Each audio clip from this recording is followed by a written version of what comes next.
Hello students, welcome to DK Fish Point. आज हम लोग ऐसे टॉपिक्स को पढ़ने जा रहे हैं जो है तो 11th कोर्स से संबंधित, लेकिन हम ये चाह रहे हैं कि ऐसे टॉपिक्स 11th की चर्चा करें जो 12वीं क्लास के लिए भी सपोर्टिंग हो, क्योंकि लॉकडाउन के कारण बहुत सारे टॉपिक्स आप लोग नहीं पढ़ पा रहे हैं।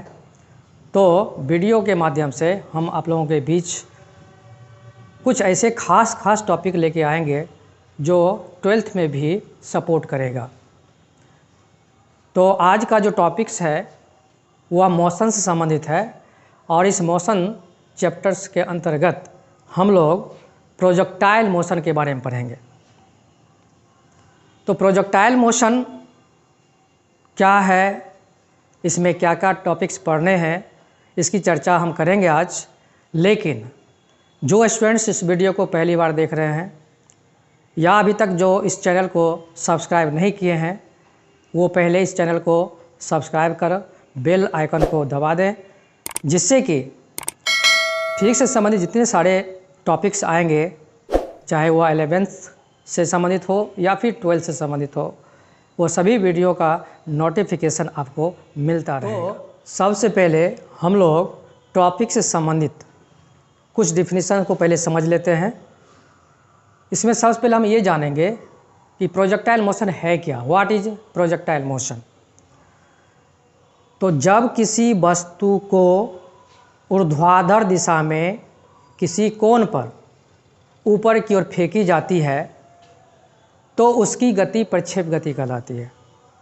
फिर से गौर करें, जब किसी वस्तु को ऊर्ध्वाधर दिशा में किसी कोण पर ऊपर की ओर फेंकी जाती है तो उसकी गति प्रक्षेप गति कहलाती है। और वह वस्तु जिस पथ का अनुसरण करती है, अर्थात जिस पथ पर वह चलती है, उस पथ को प्रक्षेप पथ कहा जाता है। जैसे किसी वस्तु को मान के चलिए कि पेड़ में कोई चीज़ है, लटक रहा है, फल ही लटक रहा है, तो उसे यदि हमें तोड़ना है नीचे से, तो हम एक छोटा सा पत्थर का टुकड़ा लेते हैं और नीचे से ऊपर की ओर एक एंगल से ऊपर की ओर फेंकते हैं, निशाना लगा के फेंकते हैं, तो वहाँ तक वह पहुँचती है। और सीधे हम यदि इस तरह से फेंकेंगे तो कभी भी वहाँ तक नहीं पहुँच पाएगा। ठीक उसी तरह से किसी भी वस्तु को, जैसे मिसाइल से संबंधित बात ले लें, बहुत सारे प्रक्षेपास्त्र होता है, मिसाइल होता है, तो उस सब को एक रेंज से एक निश्चित दूरी तक उसको भेजना होता है। तो इसके लिए एक विशेष कोण के माध्यम से और एक वेग के माध्यम से ऊपर की ओर फेंका जाता है। इसलिए परिभाषा में कहा गया है कि जब किसी वस्तु को ऊर्ध्वाधर दिशा मतलब ऊपर की ओर किसी एंगल से, किसी कोण से जब ऊपर की ओर फेंकी जाती है तो उस वस्तु की गति प्रक्षेप गति कहलाती है। परिभाषा हो गई। लेकिन इसके अंतर्गत, इस प्रक्षेप गति के अंतर्गत हम लोग 3 टॉपिक पर चर्चा करेंगे। एक कि जब किसी वस्तु को ऊपर की ओर फेंकी जाती है तो जहाँ से फेंकी गई है जिस सतह से, और फिर उसी सतह पर आने में कितना वक्त लगता है, कितना समय लगता है, और यहाँ जो समय लगता है उसको टाइम ऑफ फ्लाइट कहा जाता है, अर्थात उड़ान काल कहा जाता है। इस पर चर्चा करेंगे, इसका व्यंजक प्राप्त करेंगे। इसके बाद जब वस्तु को नीचे से ऊपर की ओर फेंकी जाती है तो एक निश्चित हाइट पर जा कर के उसका वेग शून्य हो जाता है। तो उस महत्तम हाइट को भी प्राप्त करेंगे जहाँ पे उस वस्तु का वेग शून्य हो जाता है, उसकी हाइट क्या होगी, इसका भी चर्चा करेंगे, इसका व्यंजक प्राप्त करेंगे। और तीसरा कि जब हम किसी वस्तु को फेंक रहे हैं ऊपर की ओर इस किसी खास एंगल से, तो वह कितना दूरी पे जाकर के फिर से सतह से टकराएगी, वह दूरी भी प्राप्त करेंगे। और उस दूरी का विशेष नाम यहाँ हो जाता है रेंज। जैसा कि आप लोग सुने होंगे कि भारत ने इस मिसाइल का आविष्कार किया है जिसका रेंज, जिसकी मारक क्षमता 100 किलोमीटर है या 2000 किलोमीटर है या 5000 किलोमीटर है। तो उस रेंज को भी हम प्राप्त करेंगे। अर्थात इस प्रक्षेप गति के अंतर्गत हम लोग किसी वस्तु के उड़ान काल को प्राप्त करेंगे, महत्तम ऊंचाई को प्राप्त करेंगे और कितनी दूरी तय किया अर्थात उसका रेंज कितना है, इस पर हम लोग चर्चा करेंगे। तो पहले हम लोग फिगर के माध्यम से इसको समझते हैं और उसके बाद कैलकुलेशन पर चलेंगे। तो पहले हम लोग इस फिगर को समझ लेते हैं, इस पथ को समझ लेते हैं। इस पथ में एक वस्तु को थीटा कोण बनाते हुए u वेग से ऊपर की ओर फेंका गया है। थीटा कोण बनाते हुए u प्रारंभिक वेग से ऊपर की ओर फेंका गया है, जिसमें एक समय महत्तम ऊंचाई p तक पहुंचता है और फिर p से o डैश तक पहुंचती है।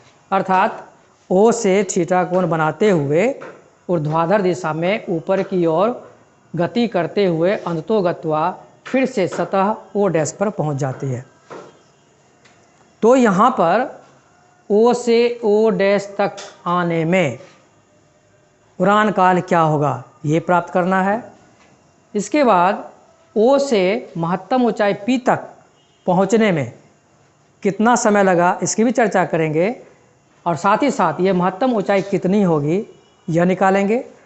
और अंत में O से O डैश तक, O से O डैश तक आने में कितनी दूरी तय हुई है, इस पर भी चर्चा करेंगे।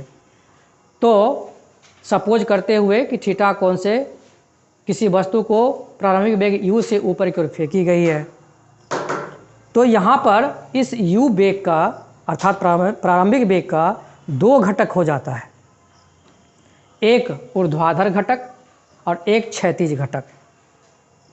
ऊर्ध्वाधर घटक के कारण ही वस्तु ऊपर की ओर जाती है, जबकि क्षैतिज घटक के कारण वह आगे की ओर दूरी तय करती है।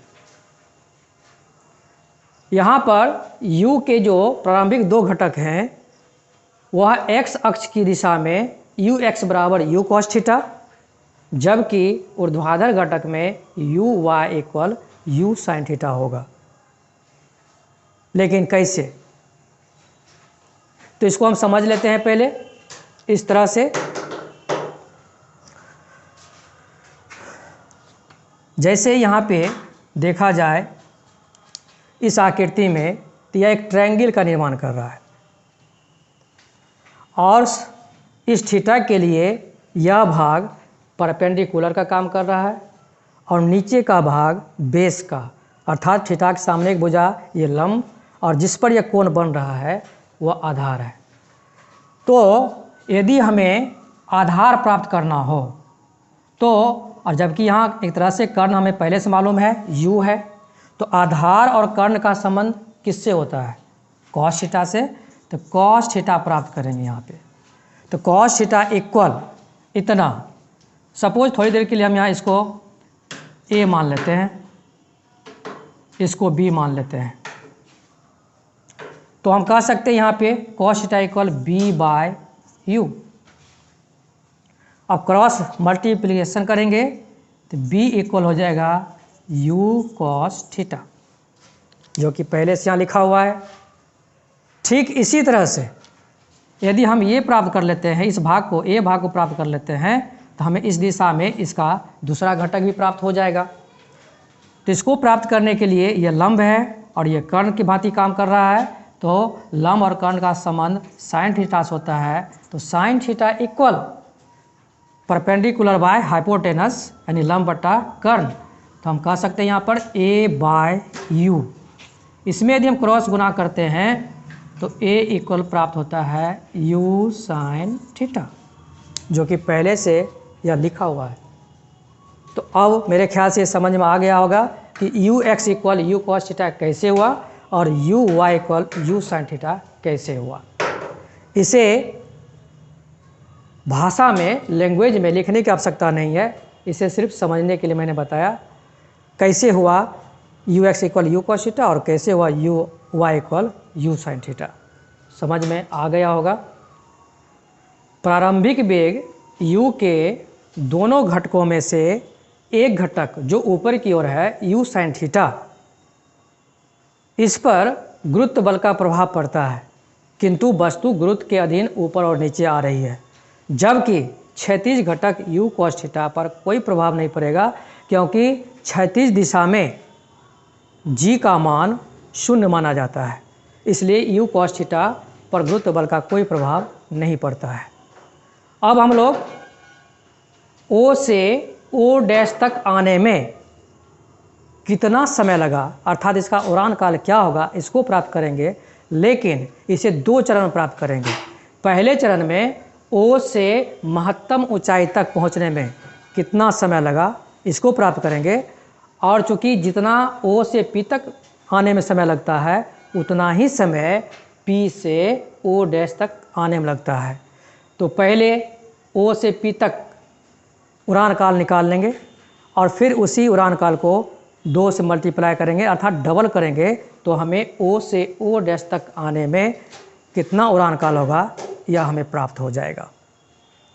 तो इसके लिए उड़ान काल O से P तक निकालने के लिए यहाँ पे हम लोग गति के समीकरण का यूज करते हैं। हम लोग गति के समीकरण के अंतर्गत दो इक्वेशन पढ़े हैं, एक v equal u plus A T और दूसरा v square equal u square plus 2as। लेकिन इन दोनों में से यहाँ पे हम लोग गति के समीकरण v equal u plus A T का यूज करेंगे। अब इस वैल्यू में या इस समीकरण में वैल्यू पुट करेंगे, जिसमें कि हम जानते हैं v का मतलब होता है अंतिम वेग, u मीन्स प्रारंभिक वेग, a समरूप त्वरण, t टाइम। अब यहाँ पे जब वस्तु O से ऊर्ध्वाधर दिशा में ऊपर की ओर जब P तक पहुँचती है तो P बिंदु पर थोड़ी देर के लिए वेग शून्य हो जाता है, क्योंकि जब तक इस बिंदु पर वेग शून्य नहीं होगी तब तक वस्तु नीचे आ ही नहीं सकती है। तो यहाँ पे प्रारंभिक वेग अधिक होगा और यहाँ आते आते अंतिम वेग शून्य हो जाएगा, इसलिए यहाँ पर v का वैल्यू 0 बैठाया जाएगा। इक्वल u डैट मीन्स प्रारंभिक वेग, और प्रारंभिक वेग का ऊर्ध्वाधर घटक पहले हम लोग प्राप्त कर चुके हैं u sin थीटा, इसलिए यहाँ पर u का वैल्यू बैठेगा u sin theta plus a समरूप त्वरण है, इसके जगह पर g का प्रयोग होगा, क्योंकि a समरूप त्वरण तब यूज होता है जब कोई वस्तु क्षैतिज दिशा में गति करता है, लेकिन यह वस्तु अभी गुरुत्व बल के विरुद्ध ऊपर की ओर जा रही है। तो ऊपर या नीचे गति करने के क्रम में जो त्वरण होता है उसको विशेष नाम से दिया जाता है, जिसे हम गुरुत्व त्वरण कहते हैं और इसे स्मॉल g सूचित करते हैं। और दूसरी बात, जब वस्तु गुरुत्व बल के विरुद्ध ऊपर की ओर गति करती है तो उस वक्त g का मान ऋणात्मक हो जाता है, लेकिन जब वस्तु ऊपर से नीचे की ओर गति करती है तो g का मान धनात्मक होता है। यहाँ पर वस्तु ऊपर की ओर जा रही है, इसलिए माइनस g का यूज करेंगे और यहाँ पर आएगा माइनस g इंटू टी। इसे आगे सॉल्व करते हैं, 0 equal u sine theta plus minus G T, minus G T को लेफ्ट साइड लाएंगे, पॉजिटिव में हो जाएगा, G T equal u sine theta. T प्राप्त करेंगे तो g राइट साइड जाएगा, u sine theta by g। यह जो टाइम प्राप्त हुआ है वह O से P तक जाने में जो वक्त लगा है ये प्राप्त हुआ है। अर्थात हम यूँ कहें कि O से O डैश तक जो उड़ान काल है उसका आधा दूरी तय करने में जो समय लगा है वह प्राप्त हुआ है। अब इतना ही समय चूँकि आगे की ओर लगेगा, इसलिए इस टाइम को हम डबल करेंगे, 2 से मल्टीप्लाई करेंगे, तो हमें उड़ान काल की प्राप्ति हो जाएगी। t इक्वल 2 इंटू टी का वैल्यू यहाँ पुट करेंगे, इसलिए t इक्वल 2, t का value u sine theta by g बैठाएंगे, u sine theta by g। यह प्राप्त मान ही ओ से ओ डैश तक उड़ान काल कहलाता है। अर्थात उड़ान काल का व्यंजक T=2u sin θ/g प्राप्त होता है। तो इस तरह से हम लोग प्रक्षेप गति के अंतर्गत एक पॉइंट को पढ़ लिया, जिसमें हम लोग उड़ान काल अर्थात जिस क्षैतिज सतह से ऊपर की ओर गई और पुनः नीचे क्षैतिज सतह पर पहुंची, तो ओ से लेकर के ओ डैश तक पहुंचने में जो समय लगा उसे उड़ान काल के रूप में हमें T=2u sin θ/g प्राप्त होता है।